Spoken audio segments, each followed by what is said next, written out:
সূর্য বর্তমানে মধ্যে তো আঁকতে লাগে।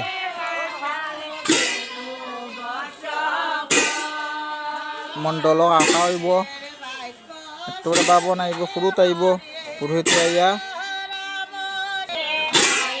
আইয়া পূজা করবো। আর একটা সবচেয়ে বড় কষ্ট হয়েছে তার আজটা দিন থাকবো উবার নিত রকম, তারা বইতে পারতো না। আজকে যত সময় সূর্য অস্ত যেত না অত সময় বইতো না। লাস্টে সূর্য অস্ত যাওয়ার পরে গিয়া তারা বইব। সবচেয়ে বড় ব্যাপার হয়েছে ভুলে যায় মানুষ, এটা বর্তকালে ভুলে যায় মোবাইল থাকতো যেন।